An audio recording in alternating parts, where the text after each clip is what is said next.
It was summer at 12,000 feet above sea level on a flight back to Pakistan, and all I could think about was all that awaited me the moment I would step into my city. The frowns at passport control, the inimical stares, and an inevitable feeling of disdain in my heart. And so I decided to begin my quest, to find out just why we as a nation are so afraid to as little as smile at each other. Why don't we smile that often at people? The problem lies within stereotyping. If a person smiles too much, he is considered to have certain type of imbalance in his mind somewhere. If a complete stranger smiles at me, I'll probably smile right back at him. But with some other people, okay, it's different. We just take a walk down the street and just start randomly smiling at people. They'll call you an idiot. First of all, we live in a country where the literacy rate is so low that we look at everyone in a different way. Okay? So it really depends on who's smiling at you, sadly, right? Because you could maybe take it as, why is this guy smiling at me? You don't really have to do much. You don't have to stop, talk to them about their life. Just a smile can pass a lot of positivity. When you smile at the universe, this universe is going to smile back at you. It instantly makes you feel good. And the biggest thing is that it doesn't cost anything. A simple smile is much more stronger than a whole poetry. But this small smile, which is just a simple curve, has a lot to trigger within. If you talk about it medically, it automatically releases dopamine, endorphins, and good hormones. Humans have this tendency of synchronizing. They sync their emotions with the person who's in front of them. You sit with a person who's positive, you'll end up becoming positive. But you know what they say, smiling is contagious, okay? So why don't you try? See what happens, okay?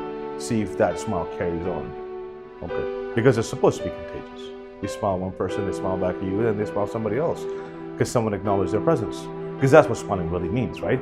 That I'm acknowledging you as another human being. Smile depicts emotions. It shows sympathy. It shows joy. Everything that is positive is somehow connected to a smile. In the service industry, you will see that people don't smile, especially in Pakistan. And that's kind of sad because it's their job to be more friendly and approachable. As soon as you see a person constantly smiling at you, you get to pick wrong hints.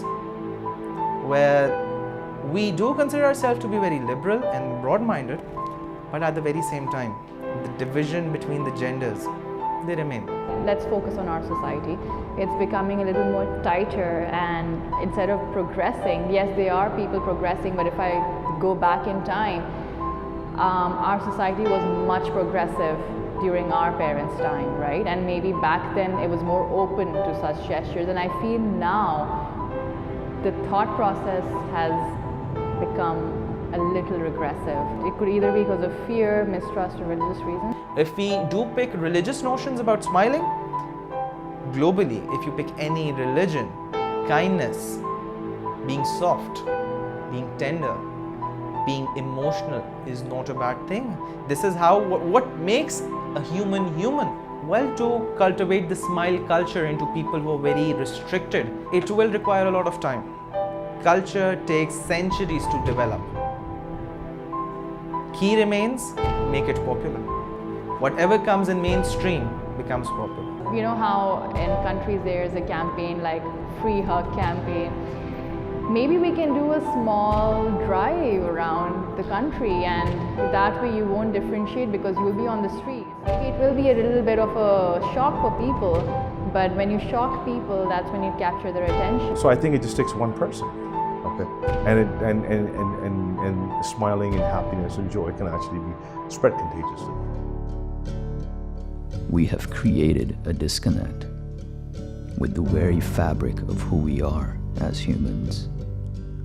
Let's change that. And from one human to another, take a moment to smile at someone.